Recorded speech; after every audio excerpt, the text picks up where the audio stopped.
Apa maksud statement ini? Kalau kita mempunyai hubungan yang baik dengan Tuhan, maka otomatis hubungan dengan sesama pasti baik. Kok lain ya dengan apa yang tertulis dalam Alkitab?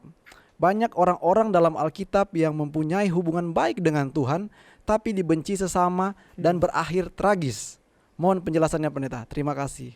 Ada 2 ayat ditaruh di sini Pendeta. Ada Yohanes. Terima kasih, ada 2 ayat Ya. di sana. Yang pertama di dalam Yohanes pasal yang ke-15 ayat 18 yang mengatakan, jikalau dunia membenci kamu, ingatlah bahwa ia telah lebih dahulu membenci aku daripada kamu. Coba kita baca ayat yang satu lagi, 1 Yohanes 3 ayat yang ke-13 yang mengatakan, saya baca, janganlah kamu heran, saudara-saudara, apabila dunia membenci kamu. Jadi selalu di sini objek dari benci itu kita, bukan subjek. Yang membenci kamu adalah dunia. Kamu di sini adalah subjek. Pertanyaan tadi mengatakan kok bisa hubungan dengan Tuhan baik, tapi kita dibenci sesama dan berakhir tragis. Memang Alkitab berkata bahwa hubungan kita yang baik dengan Tuhan belum tentu dengan sendirinya diikuti dengan semua orang di atas dunia ini. Tidak ada yang benci kepada kita.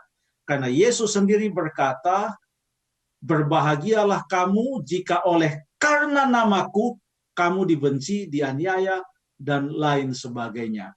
Mungkin ayat yang tepat yang boleh kita bacakan adalah dalam Roma pasal yang ke-12 ayat yang ke-18. Roma pasal yang ke-12 ayat yang ke-18 yang berkata, sedapat-dapatnya kalau hal itu bergantung padamu, hiduplah dalam perdamaian dengan semua orang. Artinya, kalau kita yang jadi subjek, biarlah kita mengasihi semua orang.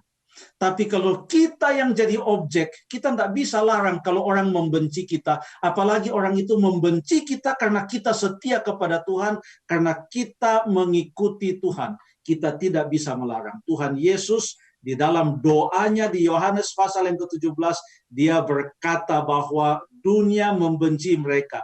Karena memang mereka bukan berasal dari dunia ini.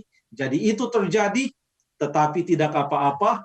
Yang penting adalah Allah sangat mengasihi kita. Kita harus mengasihi semua orang, tapi jangan mencintai dunia dan segala kejahatannya. 1 Yohanes 2 ayat yang ke-15 dan ayat yang ke-16 ada 3 hal, yaitu keangkuhan hidup, mungkin terbalik ya karena saya tidak baca. Janganlah mencintai dunia dan apa yang ada di dalamnya, karena apa yang ada di dalam dunia adalah keinginan mata, lalu kemudian keinginan daging dan keangkuhan hidup. Jangan. Tapi orang-orangnya yang Allah kasihi, kita kasihi. Tapi kita sebagai subjek. Kalau kita sebagai objek. Jadi Roma 12 ayat yang ke-18 tadi mengatakan, sedapat-dapatnya kalau kamu yang jadi subjek, kasihilah semua orang. Tapi kalau kita jadi objek, terserah sama orang. Apalagi kalau itu karena kita mengikuti Tuhan Yesus. Terima kasih.